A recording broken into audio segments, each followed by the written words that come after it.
Assalamu alaikum wa rahmatullahi wa barakatuh. Welcome, guys. We're going to be reacting to this video. Just a short part of it where Jake was talking about his position, his own ontology, and relation to God and all of that. So let's just watch the video. Created. So as we can see, Al-Bukhari affirms that Allah's actions are his attributes and they are distinct from creation. His actions also can have a beginning in time, and yet they are uncreated. Some may argue that we Athadis affirm that Allah has a hand, and thereby liken him to creation. They may claim that we cannot attribute the same name to God and creation without ascribing the same ontology for God and creation. This principle is falsified if one affirms God and humans can possess an essence without being similar ontologically. The same bears true for every other predicate given to God. Also, looming behind the charge of tashbih is an assumed realism regarding universals. For example, God and humans both have knowledge. This universal knowledge must be partially identical in God and man, the objector assumes. However, if we reject the realist notion this argument assumes, we cannot affirm the conclusion of tashbih. There is no ontological sharing between God and creation because ontological sharing does not exist. Every object, including its essence and attributes, is particular and not universal. Universals merely exist as concepts in the mind. Okay, that's it, guys. So let's react to this video. I'll show you the problem with this kind of statement. So the basic position that is holding on to that every particular, they don't have any ontological sharing. Okay, there's no ontological sharing. Okay, basically this is nominalism. Okay, nominalism is that there's no ontological sharing between two things. So let's say even looking at this picture, the whiteness here and the whiteness here, they are particular. There's no ontological sharing between them. We are the ones that name these things. And anti-realism means that this one is saying, is the position that essences they don't exist out in the real world. They are mental constructs, which follows from nominalism, of course. So let's say this is a human being, another human being. There's this term we call humanity, right? Humanity, like some kind of essence that we all have and we all share, right? That we all share this essence of humanity. Anti-realism about abstract objects could just be that there's nothing like that. There's nothing like humanity. They're just humans. Okay, so now the problem with this is that he's claiming that there's no ontological sharing, right? Yet he's talking about a hand, right? The meaning of a hand is this. See, literal hand. Now the hand of a human being, let's say there's another hand here. Now a human being, right? I don't know if that's too many fingers. But anyway, the point is that these two hands now, there's no connection between them, right? They are supposed to be ontologically different, these two hands. Okay, even though this is a human being hand, this is another human being hand, let's assume there's an animal, the hand of an animal. Let's say this one. This is an animal. Okay, animal, hand 1 and 2. This is a human being hand, this is another human being hand, this is an animal hand. The position him is saying is that there's no ontological sharing between even these ones. Like the hand of a human being and another human being, they are ontologically different.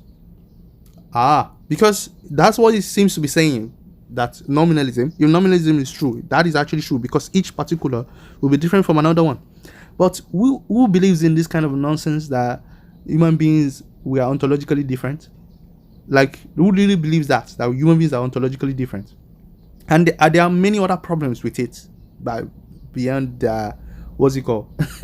Me, I don't think you can hold this position rationally, that this hand and this other hand are ontologically different. To me, that doesn't make any sense. It doesn't make any sense. That's what you have to do to avoid what's it called? The tashbih that is clear that you're doing. That's what you have to do. You have to make up this kind of ridiculous statements, such that, you know, when we say the hand of an animal, it's just like our own hand too. We are all creatures. all creatures, we believe that all creatures, okay, all creatures, they have the same, they share the same ontology. Okay, and what is that ontology? They are all God's creatures. They are all creatures. Okay, all of them are creatures. So they share the same ontology of being creatures of God, creations of God, while God is ontologically different. Do you see the difference? We are saying this, whether it's a goat's hand, dog hand, animal hand, human being hand, all of them are hands created by God. Okay, we all know this is a dog hand and this is a human hand. We know we use it to do things and all of that. We now make a divide between God and creatures, that God is the creator of a hand, therefore God does not have a hand. Okay, that is what we do. Now I will now show you this position of nominalism and anti-realism stuff. I don't think they're consistent with it. Maybe Jake is the one saying these things, and I don't think you find it in Ibn Taymiyah or the other guys in their works. And I'll show you why. Because in Ibn Taymiyah's work, there's something they are presupposing: space and time. So when you have God and you have creation, all these, there's no shared ontology. They presuppose space and time, that God and creation, they are both in space and time. Not in like space is something real, no, or space is something, or time is something real out there. No, they believe both God and creatures, they have a size and they change. Now, if you now say you don't know, there's nothing like you don't know. You know what it means for something to have a size. You know what it means for something to change from one moment to another moment, past and future. Okay, anything that changes has these states. It has a present, past, and future, right? And that's why they are affirm infinite past, right? This is why they affirm infinite past. The point I'm making is that they are presupposing, they are assuming that space and time applies to God and creatures, because there's this is what we share. This is what you are missing. You are sharing this ontologically. You are sharing this ontologically. So when you say there's no ontological sharing, there is sharing ontologically. Of course there is. The only way you can avoid ontological sharing between God and creatures is to say that God, this is creatures, okay? Space and time applies to them. Okay? But it doesn't apply to God. Now God is ontologically different from us. We, space and time, past, present, future, and size. We have a size. Dogs have size. All the animals that we observe, they have size. We share that. We cannot be nominalist about that. We can see that we all share size. We all have a dimension specified by God. Past, present, future, we are all changing. Okay, we have a past, we have a present, the future is yet to come. For God, if you say these things apply to God, you're already assuming that we are sharing this ontologically. So your nominalism is broken. Your nominalism is broken, and your the idea that we don't know. When you say we don't know what it is, when you say you don't know, what do you mean you don't know? You don't know what the concept of size, that something is have a dimension, is big, finite, big, or you don't know that something has a past, present, and future. We know that. So when you say you don't know about God in the modality, you know the kayfiya. When you say you don't know the kayfiya, this is the kayfiya: past, present, future, and size. That is the kayfiya that you say you don't know. You know it, and you're presupposing it when you hold this doctrine. That's why Sheikh Ibn Taymiyah, let me show you one thing I said. He is saying that he says something like big. That what about if something is big, indivisible, and not composed? Okay, when he was reacting to Imam al-Razi's argument, Imam al-Razi said anything that has a size is divisible and is composed. So Shaykh Ibn Taymiyyah is saying that what if something is big indivisible and not composed. The point I want to make is that why is it assuming that it's big? You see, this big is a concept of dimension, a concept of size. It's presupposing that that thing has to be spatial, no matter what. And in another part, it's saying that you talk about limit. That if something has limit, let me quickly find that one for you guys. Let me find it for you. I wrote it down somewhere. So he's talking about size. I will show you now.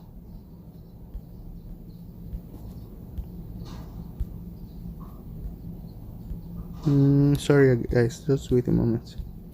Yeah, God is beyond limit.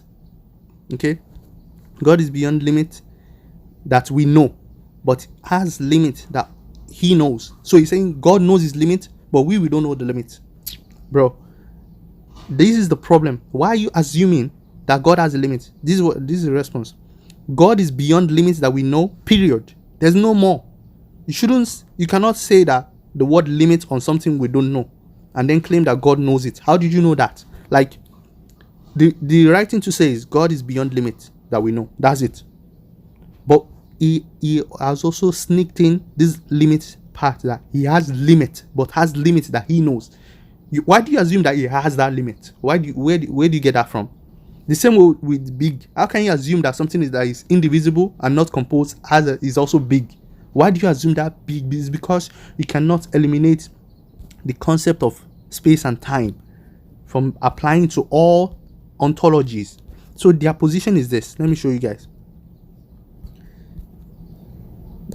Their position is that for all ontologies, space and time applies to it. And I'll give you a proof from Ibn Taymiyah now. Applies to it. For all ontologies, including God and creation, this is their report. So they believe that God and creation, they share this ontology, space and time. They are assuming that. Let me now show you a proof for this. Okay, let me show you. I'll show you a proof from Ms. Bayan Talbis al-Jamiyah, right? That he spoke about God's limit.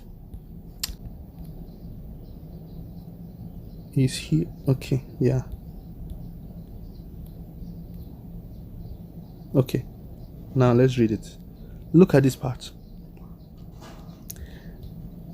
That something existing should not be increasing or decreasing, or neither increasing nor decreasing, and yet exist and not of a size. This is impossible.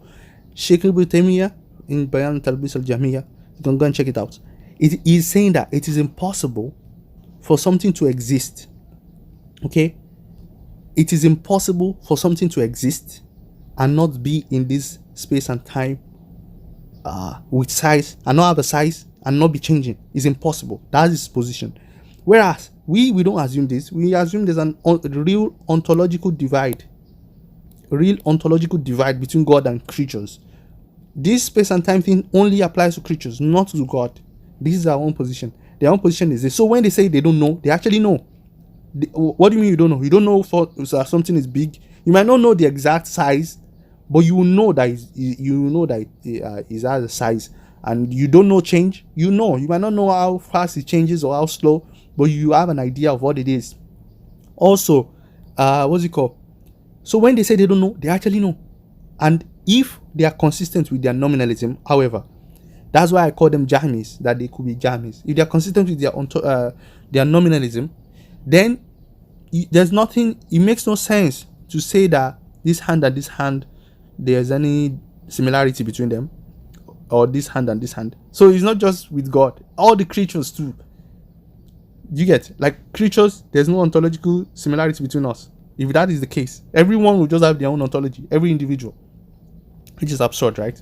We just do it with creatures. We don't need to go that far. Only God is different ontology, and we have different ontology. Simple. We solve the problem. There's no argument about animals. Do animals share ontology with us? We know they have a size and dimension, and they are creatures of God. Only with God we say these things do not apply. Simple. Okay, so I think you should understand this point I'm making here. Without the presupposition of space and time, all those arguments that they make will not work, because they cannot think outside this space and time notion. And that's why John Hoover, Dr. John Hoover, who is a professional on Ibn Taymiyah, he called this position physicalist, because it's only when you think anything that exists must be spatial, must have a size, that's when you will be making such arguments, or anything that exists must be changing. That's a very grandiose claim of to make that kind of claim about something you have no idea about. Why do you assume that it has to be big and it has to have a size and it has to be changed? Why do you assume that? Because of your experience of creatures? All you have seen is creatures, all you have experienced is creatures. Why do you assume that an ontology that you don't know must have those things? Must, necessarily. You're saying it's necessary. You're saying it's impossible for something to exist without these presuppositions. I think this is false. And this is what you need to know about this position. So see you guys later. Assalamu alaikum wa rahmatullahi wa barakatuh.